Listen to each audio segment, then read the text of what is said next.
Hello, ladies and gents. Jack here, and welcome to episode 4 of Do You Know Battlefield 4. In today's episode, we're going to be looking at, well, what we're going to look at. We've got loads of stuff. Excuse me, who are you? Oh, I'm Steve. Okay, and what you doing here, Steve? Oh, it's okay. Don't mind me. I'm just here to introduce the show this week. I thought that would be nice. I found a new thing. There's a Triceratops with lasers that comes out of its eyes. Wait. You do know this is my show, right?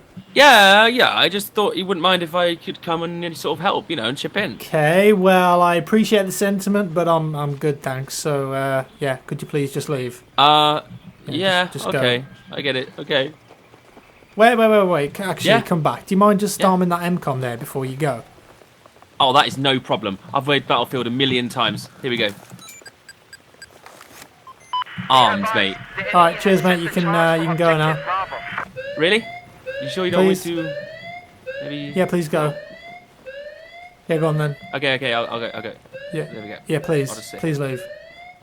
Fuck it. Look, have you seen one of these before? It's a double XP flare. You can unlock these from battle packs. If you catch it, you get permanent Oh double my god, XP. where'd you get that from? Seriously, That's go, amazing. Quick, Oh, quick, no, just go. okay, You gotta yeah, catch I'm it. gonna go. Go, Yeah, just, quick. this is Go on, more important than after it. everything. This is my life. Oh, very sorry about that, guys. But do you know that as long as someone is defusing an MCOM, it won't explode? The default time for an MCOM to explode after it's been armed is 30 seconds. But even if someone starts defusing at 29 seconds, the bomb won't explode until the person either stops defusing or is killed.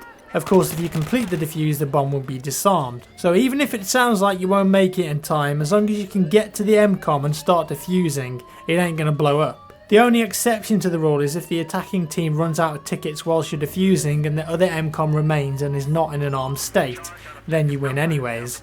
On the flip side, when attacking on rush, if you've got 0 tickets left and the final MCOM in a stage is armed, the game won't end or progress until the MCOM is defused or exploded.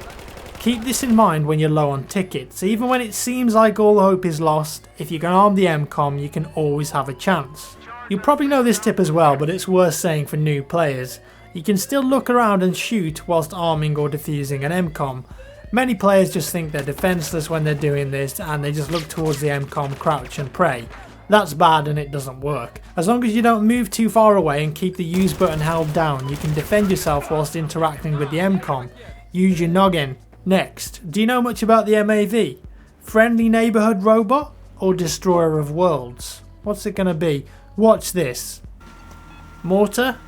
Dead. Softlam? He's dead. EOD bot? He's dead. Tank with C4 on top, boom, he's dead.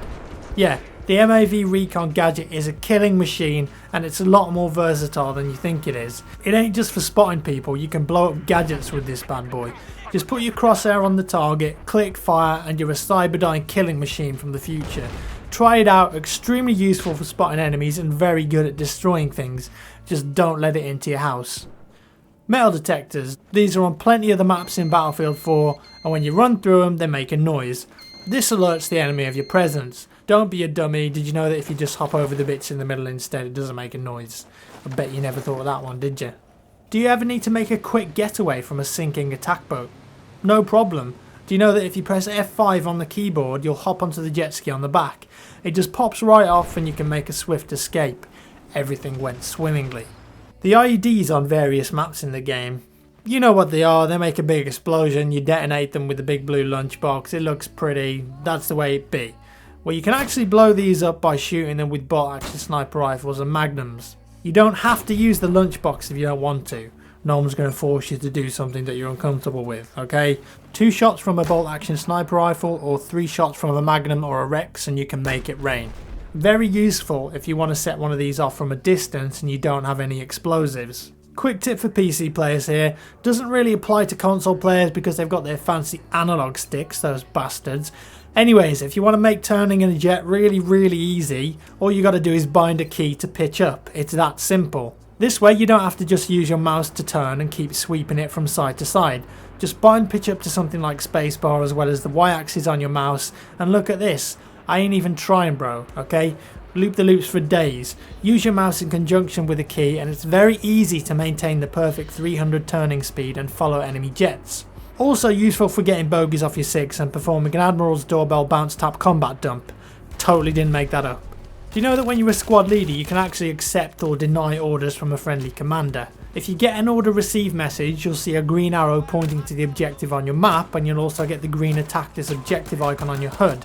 Now if you hold Q to open up the comma rows, it's LB on consoles, you can accept or deny the order. If you accept the order, your commander gets some points which he can eventually spend on upgrading your squad. You scratch my back, I'll scratch yours. As a squad leader you can also mark objectives to attack or defend. If you're successful in your attack or defense, you'll receive bonus points. Did you also know that squad leaders can request things from commanders? No sexual favours unfortunately, rather infantry and vehicle scans, orders, supply drops and vehicle drops. So if you're in a pickle and you need a hand, don't forget that the commander can help you out if he or she is paying attention. And whilst we're on the subject of commanders, did you know that supply drops are really useful and you shouldn't ignore them? Not only do they replenish health and ammo, but you can change your loadout from them too. You can legit turn into a sniper when you're playing as an engineer by using these things. If you need a rocket launcher and you don't have one, don't forget about supply drops, just look for one nearby, they can save your life. You can even destroy enemy supply drops too if you put enough lead into them. And if they land on you, you're going to have a bad time. Put it that way. One final tip for this week, if you like flying around in transport or light helicopters a lot, did you know that choosing the right squad perk can make a big difference? If you're an assault, take combat medic, and once you hit level 4 you'll automatically heal nearby teammates inside the vehicle. Combine this with a support player on level 4 inside the vehicle who's running the indirect fire perk, and you can resupply ammo to the players in the vehicle too.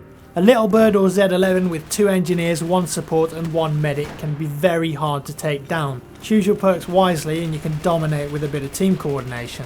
That's all for this week's episode, friends. I hope you learned something new and you enjoyed this one. I've got to go train for the British Triathlon next week. It's going to be tough, weather's pretty bad. Leave a rating and a comment, subscribe for more Do You Know Battlefield 4, and I'll see you in the next one.